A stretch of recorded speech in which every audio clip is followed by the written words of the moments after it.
Welcome, one and all, to another episode of Pacific 414 episode reviews. I'm your host, Mike, and in this afternoon's episode, I'm going to be reviewing the finale of the miniseries WandaVision, the series finale. I'm sorry for laughing there, but talk about an obvious title. But, anyways, this episode picks up right where last week's episode left off, and it was action packed from the very start. You have a battle between Agatha Harkness and Wanda, and also Vision and White Vision. So you have that going on. We also find out who Ralph is. Monica's in this episode for a little bit. Director Hayward's in this episode for a little bit. Darcy makes a cameo appearance. Jimmy Woo's in this episode a little bit. So basically, what happened in this episode was, like I said, a battle from the start between Wanda and Agatha Harkness, or Agnes, whatever you want to call her. And, they're battling, and Agnes, lets Wanda know that she can take her power. And she wants Wanda's power because Wanda is the Scarlet Witch, as we all know, and her powers, weren't learned, weren't earned, they were forged.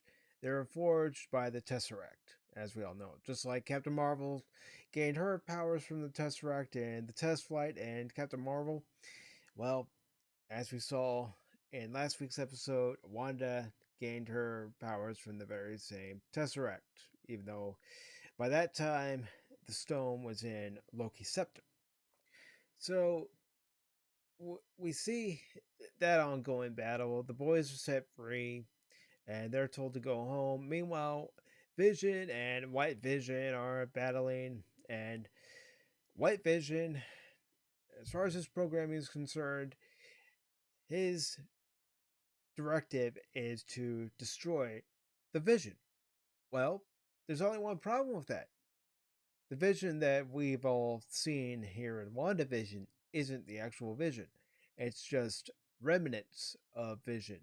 What Wanda has retained, and Wanda even mentions herself, and I'm going to say this before I continue on, in case you don't see it, I am going to be giving spoilers in this review. But anyways, Wanda even says it herself that the Vision that we've encountered in WandaVision and this Westview fantasy that she's created, it's basically the remnants of the Mind Stone, all that's left. That Vision is her love, her hope, and her fears. And White Vision, as far as it's concerned, it's a weapon to be used against Vision, to destroy Vision, but you can't do that if the object that you're trying to destroy isn't the original object. And even Vision tells his doppelganger, the ship is oh, I knew that would happen. The ship of Theseus. Come on, Mike. Come on. Work out the kinks. Theseus. There we go. Finally said. Gosh. Why did I have to make it a tongue twister when it's not really a tongue twister? But the ship of Theseus.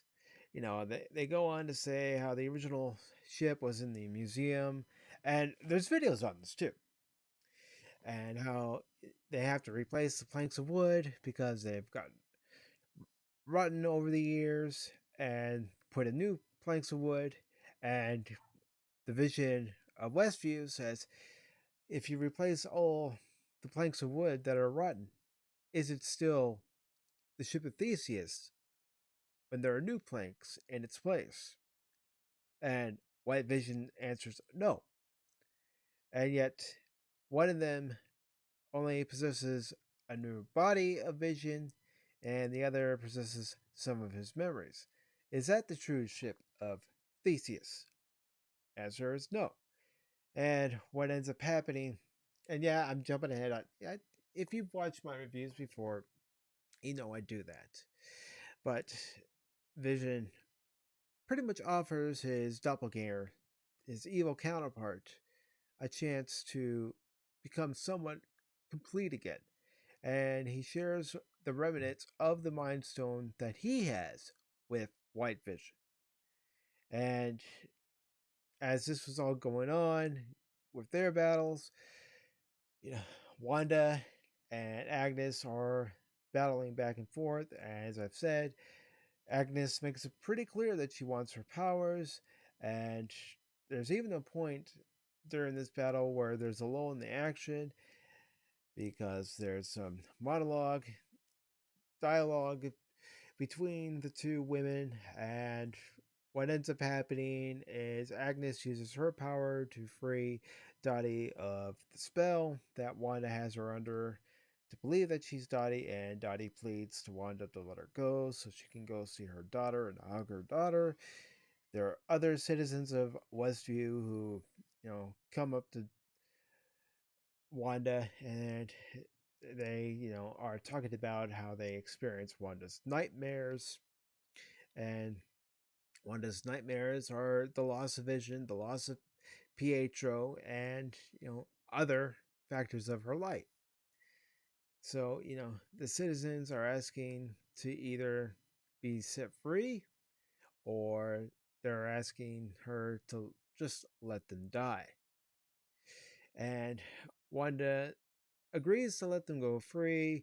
And of course, you've got Sword there, and they're waiting for their opportunity to get inside the Westview anomaly, and they take it. But of course, while everything that was happening on the inside of the anomaly with the battle between the two visions and Wanda and Agatha, Jimmy Woo is being detained by a sword, and there's dialogue between Hayward and Jimmy Woo, and Jimmy Woo is able to get a hold of Hayward's cell phone, make a contact to somebody by the name of Cliff on the end of the cell phone. And, we don't find out what that is until the end of the episode. And of course, I do want to say that this episode had a mid-credit scene and then an end-credit scene, which pretty much, and in my opinion, pretty much just leading up to Doctor Strange and the multiverse. Just my opinion. And when it comes to Scarlet Witch and the Vision comic books, as far as their content is concerned, I will admit time and time again, I am not all that familiar with those comics. So if you are, leave a comment down in the comment section, whether you're watching on YouTube or watching on Twitch, and give me the lowdown. Because again, like I said, I'm not all that familiar. But anyways, what ends up happening is you got the Visions battling, and of course it's not a very long battle between those two. It's not your main battle, which you're seeing between Agatha Harkness and Wanda, and they're battling. And again, like I said, Agatha has made it perfectly clear that she wants Wanda's powers. And there's even the point where we go back to the scene back in Salem where, Agatha is tied up at the stake and ready to be burned at the stake. And of course, we see the bodies of the collapsed witches from last episode when Agatha took all their powers. And how this happens is Wanda casts a spell on Agatha, allowing them to go back into this moment in time. Of course, at first, the witches start approaching Agnes or Agatha, again, whatever you want to call her, and then later turn on to Wanda.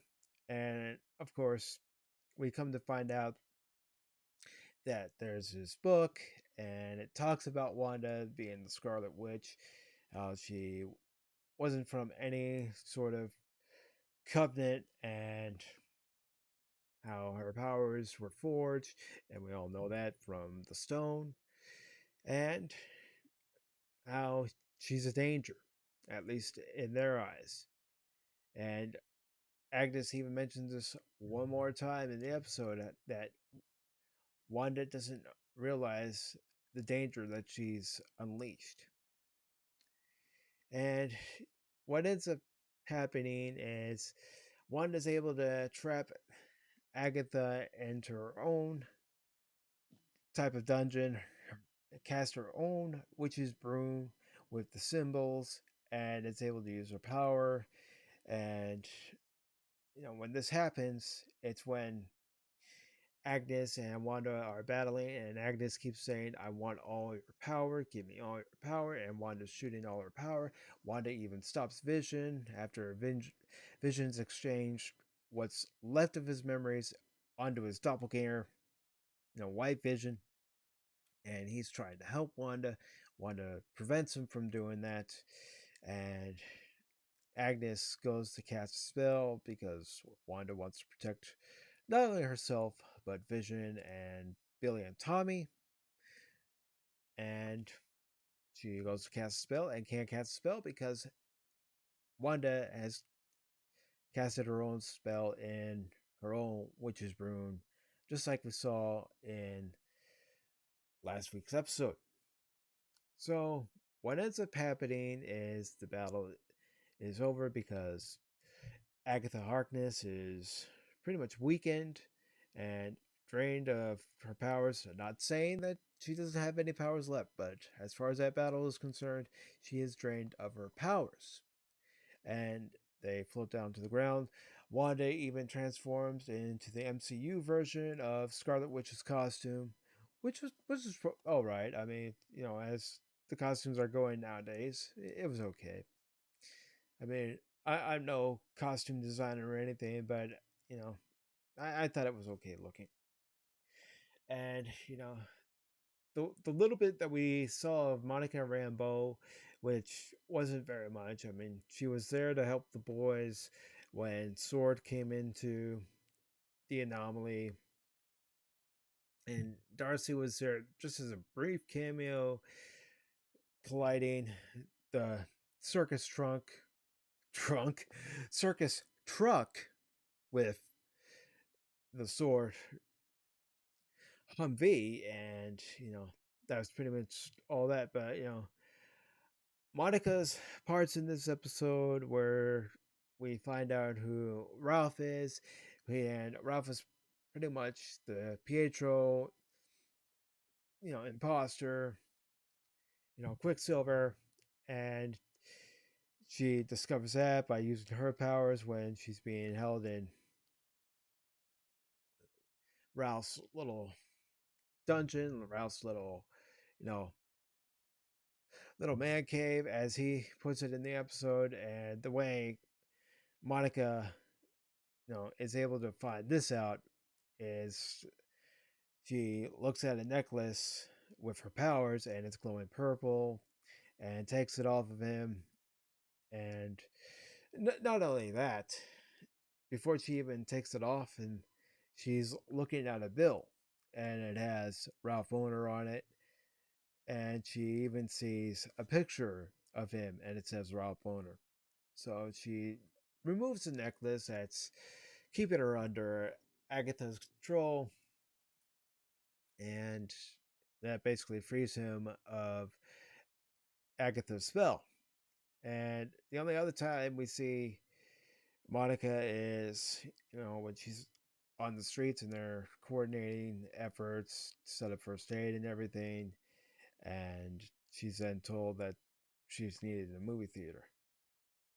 But before that happened, I'm gonna go back again and again. If this is your first time watching these reviews, I do that. I go back and forth. If it's just like if I was talking with you in person, I don't go, from scene to scene to scene, moment by moment by moment. I jump all over the place. That's just how I've chosen to do these episode reviews. But, you know, getting back to Vision, Tommy, Billy, and Wanda, they're walking back home. And of course, the anomaly itself is collapsing in on itself.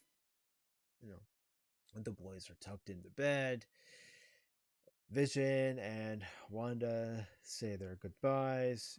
That's when Vision says, I'm just a voice without a body. And Wanda mentions how she's, her fear. Well, not she. He's her fear, her hope, and her love.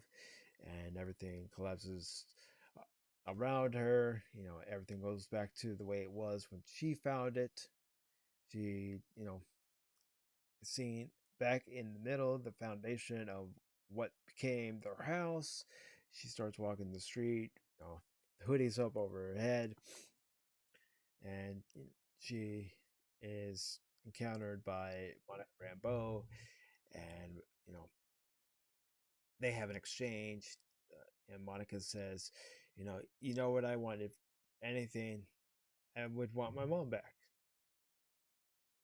and you know Wanda flies off in her Scarlet Witch costume. We, get the end credits. We, get the mid credit scene where Monica is asked to go into the theater, and you know, there's this agent who told her that she's in the theater, and it comes out that it's a scroll, and she said that she's needed up in space because she's been grounded. Well, if you've seen Spider-Man Far From Home, we know that Nick Fury was up in space in the orbiting space station, and in the after credits scene, it's a drone shot, and it flies over a mountain area. I'm not sure where it was at first. I thought it was Sierra Nevadas,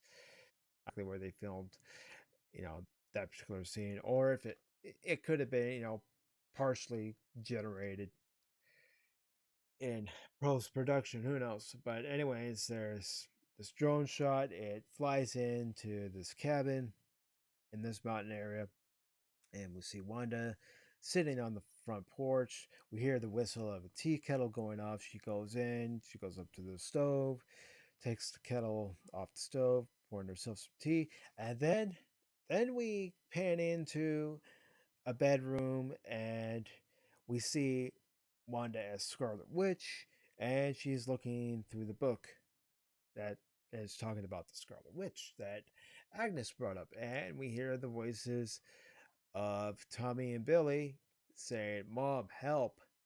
And as far as I know, that's leading into Doctor Strange in the multiverse. What's going to happen in Doctor Strange in the multiverse? Beats me. But, you know, as far as a miniseries conclusion, as far as a finale to a season of a TV show was concerned, I thought it was okay. I I thought it was okay. I didn't think it was, the greatest, but I thought it was okay. And, maybe because I do wish, and I said this a couple of weeks ago, I do wish we had been able to see Monica enter the Westview anomaly earlier. So maybe when, we pick up and the first episode that's based on the Dick Van Dyke Show and I Love Lucy and a few other sitcoms from the 1950s, early 1960s. Maybe that wasn't the way it started off, but again, That's just my opinion. But I do kind of wish that we had seen what Monica had seen earlier, so we could have been you know given an idea that on the outside